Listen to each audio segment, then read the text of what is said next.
अगर आप बिगिनर या फिर नए ट्रेडर हो तो आपको ईएमए के बारे में बहुत सारे सवाल हो गए, डाउट्स हो गए और कन्फ्यूजन हो गए। किसी को यह डाउट होगा कि कौन सी ईएमए बेस्ट है, कि कोई एक ऐसी ईएमए बताओ जो सभी मार्केट में अच्छे से काम करे और प्रॉफिट दिलवा सके। अगर आप अलग अलग यूट्यूबर की वीडियो देख रहे हो या फिर इंटरनेट पर आर्टिकल पढ़ रहे हो तो वो सब अलग अलग ईएमए कहेंगे। कोई कहेगा 9, कोई कहेगा 15 या फिर कोई कहेगा 30 की ईएमए। तो बेस्ट कौन सी ईएमए है, ये आपका कन्फ्यूजन होगा कि कोई एग्जैक्ट ऐसी ईएमए हो जो सभी मार्केट में अच्छे से काम कर सके। और दूसरा कन्फ्यूजन ये होगा कि ईएमए तो एक इंडिकेटर है, क्या हम ईएमए को अकेले ईएमए के बेसिस पर ट्रेड कर सकते हैं या फिर नहीं। तो अगर आप बिगिनर हो तो आपके सारे डाउट इस वीडियो के एंड तक क्लियर हो जाएंगे, क्योंकि अगर आप इस वीडियो को एंड तक देखोगे तो आपको पता चलेगा कि मैं आखिर कहना क्या चाहता हूँ। तो चलो हम इस वीडियो को स्टार्ट करते हैं। ईएमए यानी एक्सपोनेंशियल मूविंग एवरेज, ठीक है।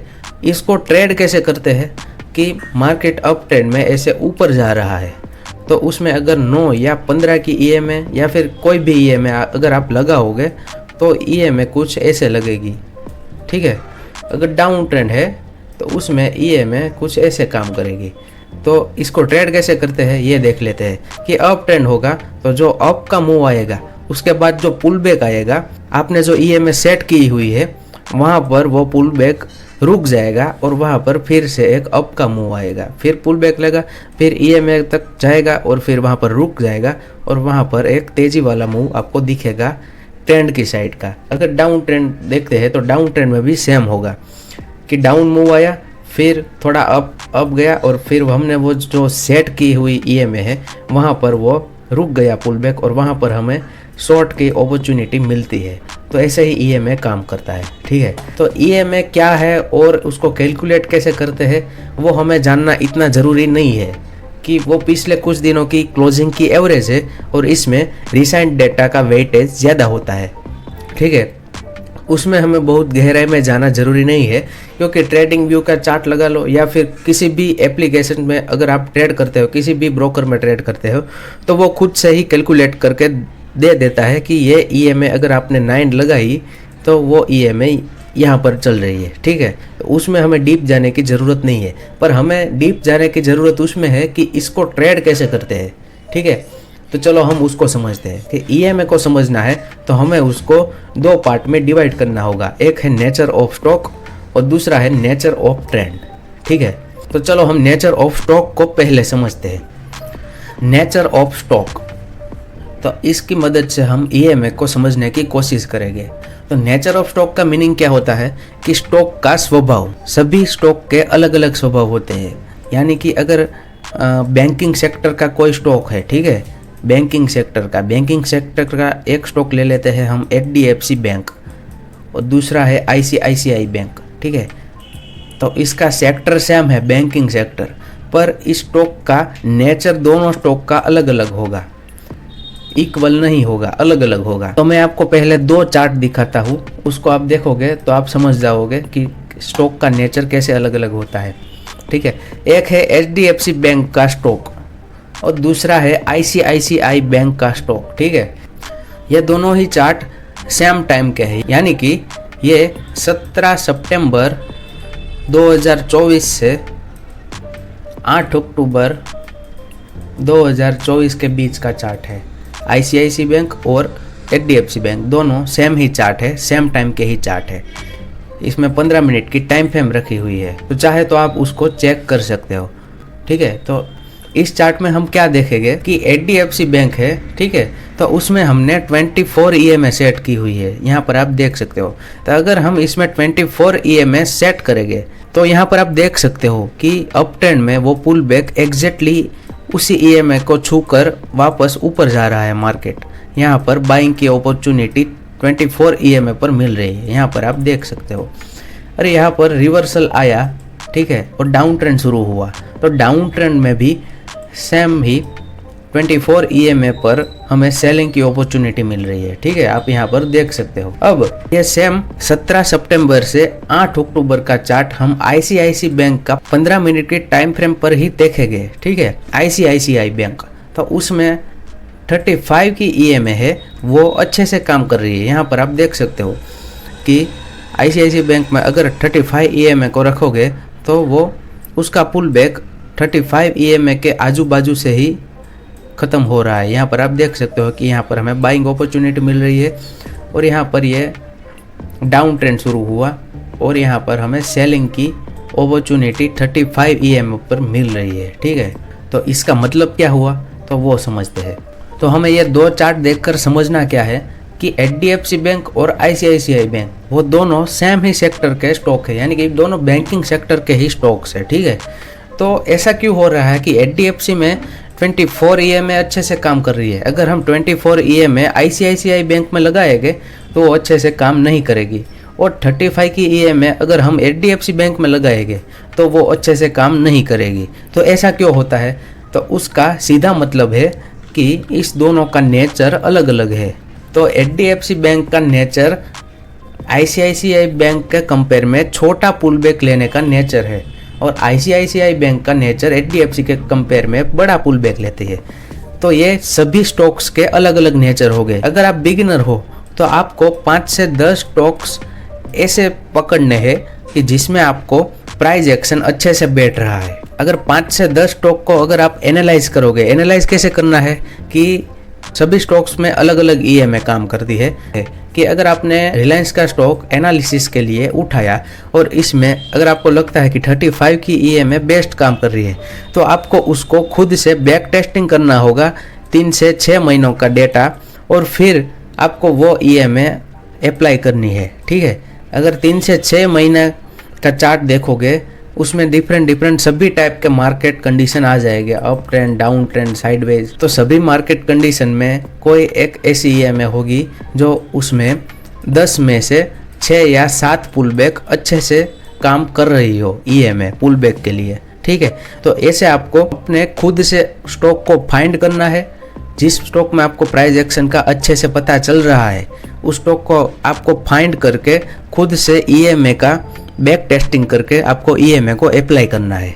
तो वीडियो की शुरुआत में मैंने जो कहा कि कौन सी बेस्ट EMA है, तो उसका जवाब ये है कि कोई भी बेस्ट EMA नहीं है। सभी स्टॉक के लिए बेस्ट EMA अलग अलग होती है, हमें उसको खुद से फाइंड करना है कि कौन सी EMA किस स्टॉक के लिए बेस्ट है। तो अगर आपको गलत फहमी है कि 15 की EMA, कोई ये बोल रहा है कि 15 की EMA बेस्ट है, तो कुछ स्टॉक के लिए बेस्ट होगी। वही स्टॉक में अगर आप टाइम फ्रेम चेंज कर दोगे, ठीक है, तो वो 5 मिनट के लिए बेस्ट होगी, 5 मिनट की टाइम फ्रेम के लिए। पर अगर उसको 15 मिनट की टाइम फ्रेम में अगर आप शिफ्ट करोगे तो वहाँ हो सकता है कि 18 की EMA अच्छे से काम करे। अगर हम बैंक निफ्टी को समझे उसमें ऐसा हो सकता है कि 5 मिनट और 15 मिनट को लेके, तो 5 मिनट में अगर 9 EMA सेट की तो वो 15 मिनट में ज़रूरी नहीं है कि वो 15 मिनट में अच्छे से ही काम करे। 15 मिनट में 15 की EMA बेस्ट काम करेगी, क्योंकि अगर 5 मिनट का चार्ट ऐसा होता है और वो सेम चार्ट अगर आप 15 मिनट पर लगाओगे तो वो कुछ ऐसा होगा। तो यहाँ पर 15 की EMA बेस्ट तरीके से काम करे, और 5 मिनट में ये छोटे छोटे जो अंदर के स्ट्रक्चर है उसको हमें ट्रेड करना है, वो हमने आगे की वीडियोज़ में जाना।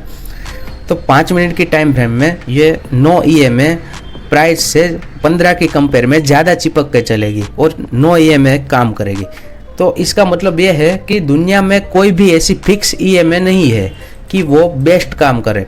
मार्केट का नेचर और ट्रेंड का नेचर चेंज होता रहता है, उसके मुताबिक हमें EMA की स्ट्रेटेजी को भी चेंज करनी पड़ती है। ठीक, तो चलो हम अब नेचर ऑफ ट्रेंड को समझते हैं कि ट्रेंड के भी नेचर होते हैं, यानी कि ट्रेंड भी स्ट्रॉन्ग होता है, मीडियम होता है और स्लो होता है। यानी कि स्ट्रॉन्ग ट्रेंड किसको कहेंगे? स्ट्रॉन्ग ट्रेंड में पुल बैक छोटा सा लेगा और फिर मार्केट ऊपर जाएगा, पुल बैक छोटा सा लेगा, मार्केट ऊपर जाएगा।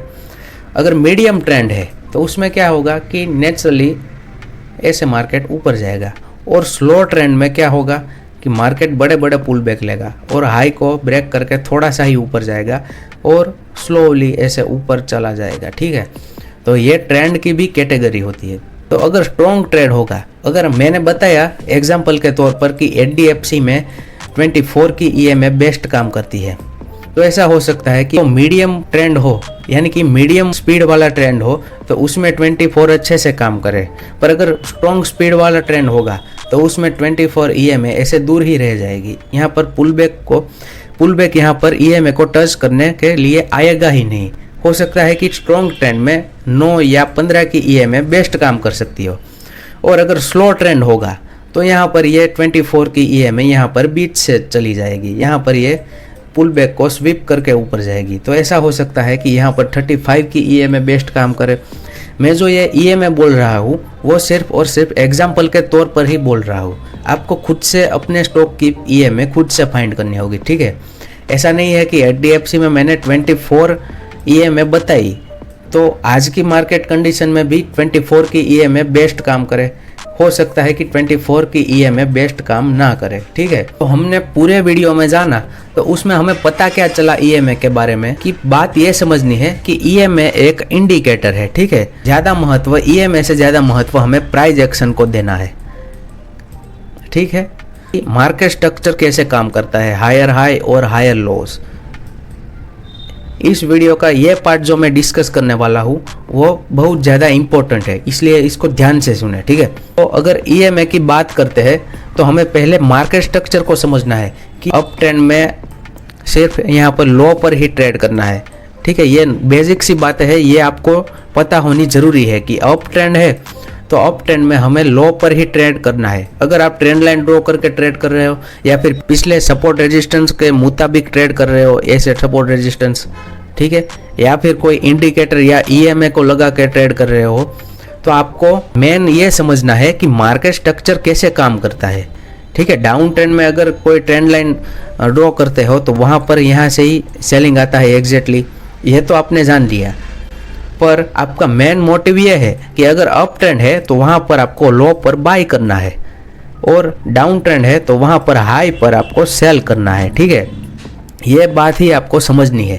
अगर आप इसको EMA की मदद से करो या फिर प्राइस एक्शन की मदद से करो या फिर ट्रेंड लाइन की मदद से करो, ये मैटर नहीं करता। अप ट्रेंड में हाई पर यहाँ पर बाय नहीं करना है, यहाँ पर आपका स्टॉप लॉस हिट हो सकता है अगर आपने यहाँ पर बाय किया। आपको लो फाइंड करना है। तो ये सब आपको कैसे पता चलेगा कि यहाँ पर पुल बैक का एंड होता है और यहाँ पर से ही एग्जैक्टली बाय करना है। डाउन ट्रेंड में यहाँ पर पुल बैक एंड होता है और यहाँ पर ही सेल करना है। तो उसका एक ही सॉल्यूशन है, वो है बैक टेस्टिंग। बैक टेस्टिंग की मदद से ही आपको पता चलेगा कि कौन सी चीज़ कहाँ पर काम आती है, ठीक है। तो वीडियो की शुरुआत में मैंने कहा था कि EMA एक इंडिकेटर है, क्या इसको यूज़ करना चाहिए या नहीं। तो इसको हमें प्राइस एक्शन या फिर मार्केट स्ट्रक्चर के साथ कंबाइन करके यूज़ करना सही है। और एक बात कि ये EMA, ये मार्केट स्ट्रक्चर, ये सब चीज़ें ये ट्रेडिंग सिस्टम के छोटे से पार्ट्स है। अगर आपको पूरा ट्रेडिंग सिस्टम जानना है तो इस ई बुक में मैंने सभी बातें डिटेल में डिस्कस की है। तो आप डिस्क्रिप्शन में जो लिंक दी हुई है उसको विजिट करके वहाँ से आप ई बुक को बाय कर सकते हो अगर आप चाहो तो, ठीक है। इस वीडियो को एंड तक देखने के लिए धन्यवाद।